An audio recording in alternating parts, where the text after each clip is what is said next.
Comment vendre ses items Pokémon sur Vinted? Je suis sûr que tu te poses la question. Je suis sûr que tu as déjà mis des cartes en ligne et que tu n'as pas réussi à vendre. Dans cette vidéo, je vais te donner tous mes conseils pour vendre tes items au meilleur prix et les faire partir plus vite.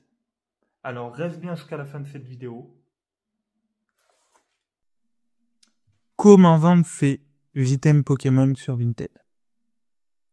Alors la première chose que j'aimerais dire, voilà, donc par exemple si je voulais vendre cette carte aujourd'hui, comment je m'y prendrais? Ou un item scellé Pokémon. Tout simplement, déjà ce qui va vous aider sur Vinted c'est d'avoir des avis positifs. Tu feras plus facilement confiance à quelqu'un qui a des avis positifs que à quelqu'un qui a zéro avis. Ça, c'est une réalité. Quand vous commencez sur Vinted, c'est très difficile quand vous n'avez pas d'avis de vendre vos items ou vos cartes. Donc déjà, première chose, essayez d'avoir des avis positifs. Donc pour avoir des avis positifs, si je devais envoyer cette carte, comment je l'envoie? Une sleeve, minimum, un top loader, pochette à bulles, la carte bien emballée et un envoi rapide, quoi. C'est ça qui va faire que la personne, elle va recevoir la carte, elle va dire ah ouais lui voilà quoi, c'est 5 étoiles. Donc voilà, avoir des avis positifs pour moi est primordial avant de vendre. Ensuite, une fois que j'ai mes avis positifs, comment je vais vendre mes cartes? Aujourd'hui, il y a beaucoup de cartes sur Vinted qui partent pas. Et il y a plusieurs raisons. Déjà, les photos. Les photos, quand vous vendez sur Vinted une carte, vous prenez une photo de la carte face avant, face arrière. Si c'est une carte qui coûte un peu cher, vous prenez aussi les 4 côtés pour que l'acheteur il sache vraiment qu'il va acheter une carte comme il a sur la photo, quoi. Donc déjà, c'est primordial les photos. Pour faire des photos, il n'y a pas besoin d'avoir un hyper bel appareil photo, faire des photos stylées dehors. Vous avez un smartphone, vous achetez sur Amazon, il y a des sortes de petits porte-cartes en bois qui sont très jolis et déjà ça rajoute une valeur à votre photo. Vous avez une belle photo avec un bel éclairage, donc soit vous mettez une lumière, soit l'éclairage de la fenêtre. Il n'y a pas besoin d'investir dans du matériel de lumière pour faire vos photos de carte. Donc déjà de belles photos primordiales. Ensuite une belle annonce, soit beaucoup des annonces ou vend carte Pokémon, envoi rapide et juste ça quoi. Non, la personne qui veut aussi une carte, généralement c'est des collectionneurs. Donc ils connaissent les gens en carte. Donc un titre, votre Pokémon. Si c'est une ex, ex. Si c'est une ultra rare, une ultra rare. Si c'est une secrète. Puis dans l'annonce, vous écrivez que vous vendez ce Pikachu ex. Vous mettez le numéro. Donc le numéro, vous allez le retrouver là. Donc là, par exemple, sur cette carte, on est sur la 60-64. Donc si je dois rechercher la carte, si elle m'intéresse, je vais taper Pikachu 60-64. C'est le numéro du Pokémon sur la série.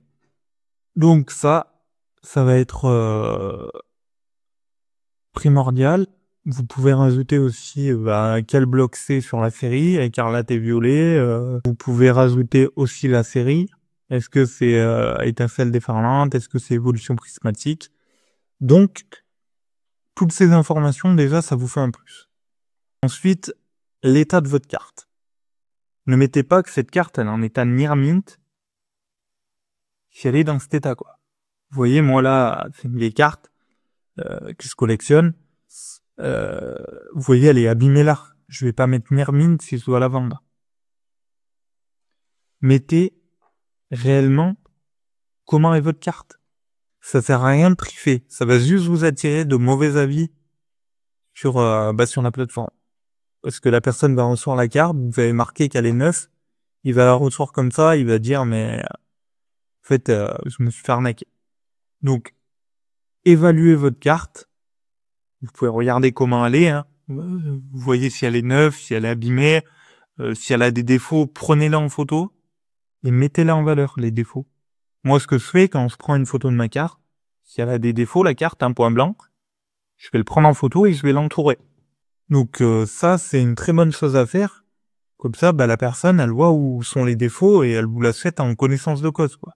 Ensuite, vous avez votre état, donc vous avez mis le bon état. Ensuite, le prix.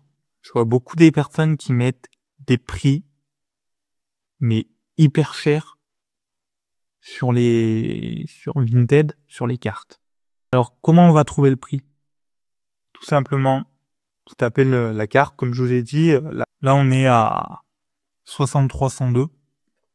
Je tape sur Vinted, je regarde les ventes ici, et je tombe sur Scarapuce. Sauf que celui-là que je tombe, il est neuf. Donc ça peut pas marcher. Hein. Je peux pas vendre le prix d'un neuf si ma carte n'est pas neuve.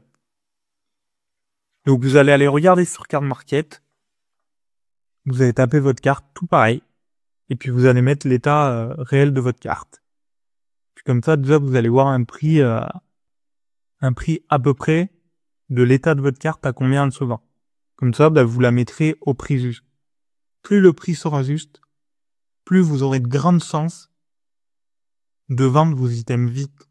Et là, on parle de cartes, mais on peut parler des items aussi. Hein. Aujourd'hui, je vends une ETB 8.5. Je la mets à 200 €. Alors, actuellement, je suis sûr qu'elle partira, parce que je vois des prix affolants sur Vinted. Mais on va prendre au V8, par exemple. Je la mets à 150 €. Elle n'est pas au prix juste. Aujourd'hui, une étincelle déferlante, le TB coûte entre 95 et 100 € sur le marché en ligne. Si je la mets à 150, mon ETB, elle va rester un an, 2 ans. Jamais elle va se vendre. Donc si vous voulez vendre rapidement, vendez au prix juste. Et puis même, moi ce que je fais, c'est que je me mets un prix entre les deux. Sur les cartes neuves, par exemple. Je prends le prix le plus haut de la carte. Je vais sur Card Market, je regarde la langue de ma carte. Donc français. Je vois la première carte française dans le même état que moi, à combien elle se vend. Donc par exemple 30 €. Et puis je défile, et je regarde le prix le plus bas. Jusqu'à où on descend. Et ensuite, je fais un mix des deux pour avoir le prix à peu près moyen de ma carte. Et je regarde ça aussi sur Vinted, et ça me permet d'avoir des prix justes. Une fois que vous aurez le prix juste, votre item, il partira, hein, que ce soit une ETB. Si vous mettez une ETB au prix actuel du marché, votre ETB, elle partira. Et puis, si vous avez besoin de fonds parce que vous avez un coup dur dans la vie, vous la mettez un tout petit peu plus bas, et elle partira encore plus vite. Parce que vous serez sous la cote. Alors après, attention, hein, ne mettez pas vos items aujourd'hui une ETB à 30 €. Parce que là, le problème, c'est que vous allez influer sur le marché Pokémon aujourd'hui. Donc c'est pas ça. C'est ce que je disais dans une autre vidéo, c'est que le marché, s'il doit monter, il montera, s'il doit baisser, il baissera. Mais ça sera fait sainement. Donc voilà pour ça. Et ensuite, respectez vos engagements.